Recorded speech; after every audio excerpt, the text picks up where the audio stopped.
Ang industriya ng telebisyon at pelikula sa Pilipinas ay kilala sa mabilis na pagbabago ng mga mukha at mabilis na pag-ikot ng kapalaran ng mga nagnanais maging tanyag. Maraming kabataan na nangangarap na makapasok sa mundo ng sining upang mabigyan ng magandang kinabukasan ang kanilang mga pamilya at maipakita ang kanilang talento sa buong bansa. Isa sa mga naging bahagi ng makasaysayang yugto ng telebisyon noong unang bahagi ng dekada 2000 ay si Joseph Mabalay Bitangkul, na mas kilala ng publiko sa pangalang Joseph Bitangkul.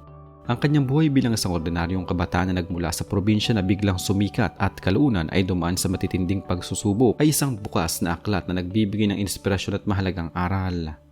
Isinilang si Joseph Mabalay Bitangkul noong 28 ng Marso 1984 sa lalawigan ng Pampanga kung saan siya lumaki at nagka-ideya sa takbo ng buhay sa labas ng Kalakhang, Maynila. Ang kanyang mga magulang ay sina Jose Lagman Bitangkul at Lydia Bitangkul na siyang naging pundasyon ng kanyang pagpapalaki at nagturo sa kanya ng kahalagahan ng pagsisikap. Lumaki siya sa isang simpleng kapaligiran na malayo sa marangyang pamumuhay kaya naman maaga niyang naramdaman ang pagnanais na makatulong sa kanyang mga magulang. Bago pumasok sa mundo ng sining ay wala siyang formal na pagsasanay sa pag-arte, ngunit nagtataglag siya ng lakas ng loob at angking karisma na karaniwang hinahanap sa mga kabataang nagnanais maging bahagi ng telebisyon. Ang kanyang simpleng buhay sa Pampangang nagsilbing inspirasyon upang subukan ang kapalaran sa lungsod na magkaroon ng malaking pagkakataon sa telebisyon. Nagsimulang umikot ang kapalaran ng kabataang tubong Pampanga noong taong 2004 nang magpasya siyang sumali sa isang malaking reality talent search ng stasyong ABS-CBN na pinamagatang Star Circle Quest. Ang nasabing palatuntunan ay naglalayong maghanap ng mga bagong mukha na maging susunod na malalaking bituin sa bansa sa pamamagitan ng lingguhang pagsusuri ng mga hurado at pagboto ng mga manonood. Sa pamamagitan ng kanyang talento sa pagsasayaw, pag-arte at lakas ng dating sa mga kabataan ay nagawa niya makapasok sa prestihiyosong Magic Circle of 10, bagamat hindi siya pinalad na makapasok sa pinakahuling Magic Circle of 5 kung saan itinanghal na Grand Questor si Hero Angeles ay nag-iwan ng malalim na marka si Joseph sa isipan ng publiko. Ang rurok ng kasikatan ni Joseph Bitangkul ay naganap sa pagitan ng mga taong 2004 hanggang 2007 kung saan naging sunod-sunod ang kanyang mga proyekto sa telebisyon at pelikula. Isa sa mga pangunahing dahilan ng kanyang mabilis na pagsikat ay ang kanyang pakikipagtambal sa kapwa niya kalaho sa patimpalak na si Sandara Park na isang tanyag na personalidad mula sa South Korea. Ang kanilang tambalan itinangkilik ng milyong-milyong Pilipino dahil sa kanilang natural na kimika at nakatutong ugnayan sa loob at labas ng kamera. Naging bahagi si Joseph ng kabataang palatuntunan na SCQ Reload noong taong 2004 at sa seryeng Pantasya na Spirits noong huling bahagi ng parehong taon sa ilalim ng direksyon ni Chito Ronyo. Noong taong 2006 ay ginawa niya ang kanyang unang pelikula sa ilalim ng Star Cinema na pinamagatang The Lucky Ones kung saan nakasama niya si Sandara Park, Eugene Domingo at Pokwang na naging isang malaking tagumpay sa mga sinihan. Ang ugnayan ni Joseph Bitangkul at Sandara Park ay hindi lamang nanatili sa harap ng kamera dahil naging opisyal sila magkasintahan sa totoong buhay sa loob ng ilang taon. Ang kanilang relasyon ay naging sentro ng atensyon ng mga magazines, pahayagan at mga programang nagbabalita tungkol sa mga sikat na tao dahil sa rurok ng kanilang katanyagan. Subalit tulad ng maraming batang relasyon sa ilalim ng mahigpit na pampublikong pagsusuri ay dumaan sila sa maraming pagsubok at hindi pagkakaunawaan na humantong sa kanilang opisyal na hiwalay noong taong 2007. Sa kabila ng kanilang paghihiwalay, pinili ng dalawa na manatiling magkaibigan at iwasan ang pagbabato ng mga masasamang salita laban sa isa't isa sa harap ng media. Noong 10 ng Agosto 2011, nasangkot si Joseph sa isang malubhang aksidente sa kalsada habang nagbabiyahe patungo sa lungsod ng Antipolo kasamang kanyang 5 kaibigan. Ang kanilang sasakyan ay nabangga ng isang malaking truck na naging dahilan upang magtamo siya ng matitinding pinsala sa mukha at iba pang bahagi ng katawan na nangailangan ng agarang operasyon. Noong Hulyo 2013 ay naging sentro muli siya ng usap-usapan nang matagpuan siyang walang malay sa loob ng kanyang nakaparadang sasakyan sa kahabaan ng Marcos Highway. Agad na kumalat ang mga maling hinala na ito ay may kaugnayan sa paggamit ng bawal na gamot. Subalit mabilis itong pinabulaanan ng aktor sa pamamagitan ng pagpapaliwanag na siya ay nakatulog lamang dahil sa matinding pagod mula sa trabaho. Ang unti-unting pagbaba ng mga dumarating na proyekto sa telebisyon at pelikula ang naging dahilan upang tuluyang magbagong direksyon ng buhay ni Joseph.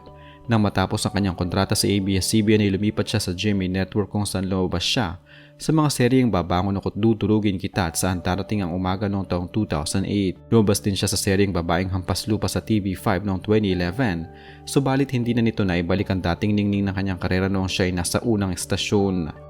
Dahil sa kakulangan ng regular na kita at pangailangang matustusan ng medikal na gastusin ng kanyang ama na si Jose na na-stroke noong mga panahong iyon, ay napilitan siyang maghanap ng ibang paraan upang kumita. Ang sitwasyong ito ang nag-akay sa kanya upang magtinda ng barbecue sa gilid ng kalye sa Marikina na naging dahilan upang tagurian siyang laos ng ilang kritiko, ngunit pinuri naman ng mga taong nakakaunawa sa kanyang mabuting layunin. Ang desisyong pumasok sa negosyo ng pagtitinda ng pagkain sa kalye ay patunay na hindi niya ikinakahiya ang marangal na pagtatrabaho sa labas ng kumikinang na mundo ng showbiz. Bukod sa pag-iihaw ng barbecue, pinasok din niya ang pagpapatakbo ng isang bar business na pinangalanang Studio Bar upang mapalago ang kanyang kinikita para sa pamilya. Sa mga panahong madalang ang kanyang paglabas sa telebisyon ay binuhos niya ang kanyang panahon sa pag-arte sa entablado o teatro na kanyang itinuring na isang universidad ng pag-arte at lugar ng kapayapaan. Sa mundo ng teatro niya natutunan ng mas malalim na kahulugan ng sining at dito rin niya nakatagpo ang mga taong nagpahalaga sa kanyang kakayahan ng walang hinihinging kapalit. Ang kanyang pagsisikap sa negosyo at teatro ang nagligtas sa kanya mula sa depresyon na karaniwang nararanasan ng mga artistang biglang nawawalan ng katanyagan. Ang personal na buhay ng aktor ay tuloy ang nagkaroon ng katatagan at direksyon na makatagpo niya ang pag-ibig sa katauhan ni Francesca Tonso na isang aktres sa teatro. Pagkatapos ng ilang taong relasyon ay opisyal silang nag-isang dibdib noong 30 ng Hulyo 2016 sa isang simpleng seremonya diniluhan ng kanilang mga malalapit na kamag-anak at kaibigan. Ang kanilang pagmamahalan ay biniya ng isang anak na babae na pinangalanan nilang Emmanuel Sky Bitangkul na siyang naging sentro ng kanilang buhay at inspirasyon. Sa kasalukuyan ay masaya at tahimik silang namumuhay bilang isang pamilya habang magkatuwang na itinatagoy ng pagpapalaki sa kanilang anak. Ngayong 2026 ay nananatiling isang malayang artista o free agent si Joseph Bitangkul na nangangahulugang wala siyang eksklusibong kontrata sa anumang malaking network sa bansa. Ang kanyang pinakahuling regular na paglabas sa telebisyon ay naganap noong taong 2022 nang maging bahagi siya ng isang yugto ng antolohiyang serye ng GMA Network na Tadhana kung saan ginampanan niya ang karakter na si Marco. Bago nito ay lumabas din siya sa seryeng The General's Daughter noong 2019 bilang batang bersyon ng karakter ni Marshall at sa FPJs ang probinsyano noong mga taong 2016 hanggang 2017 bilang PO3 Cristobal Mendoza. Noong buwan ng Marso 2026 ay muling umingay ang kanyang pangalan sa mga balita ng ipagtanggol niya ang kanyang dating kasintahan sa Sandara Park laban sa mga maling paratang na may kinalaman sa bawal na gamot. Sa kanyang mga pahayag sa media ay mariin niyang sinabi na imposibleng masangkot ang kanyang dating katambal sa gayong gawain dahil kilala niya ito bilang isang taong nakatutok sa karera at pamilya. Ang kabuang kwento ng buhay at karera ni Joseph Bitangkul ay isang malinaw na salamin ng katotohanan na ang buhay sa industriya ng showbiz ay pansamantala at puno ng mga hindi inaasahang pagbabago. Mula sa pagiging isang simpleng kabataan sa Pampanga hanggang sa pagiging isa sa mga pinakasikat na teen idol noong taong 2004, ay napatunayan niya ang kanyang kakayahang umangkop sa anumang sitwasyon. Ang kanyang karanasan sa pagharap sa mga malubhang aksidente, maling paratang at pagpapasya ng magtinda ng barbecue upang mabuhay ang pamilya ay nagpapakita ng tunay na tibay ng loob ng isang tao. Ang kanyang kasalukuyang buhay kasama ang asawang si Francesca at ang anak na si Emmanuel ay patunay na ang tunay na tagumpay hindi sinusukat sa dami ng palakpak sa entablado, kundi sa kapayapaang natatagpuan sa loob ng sariling tahanan.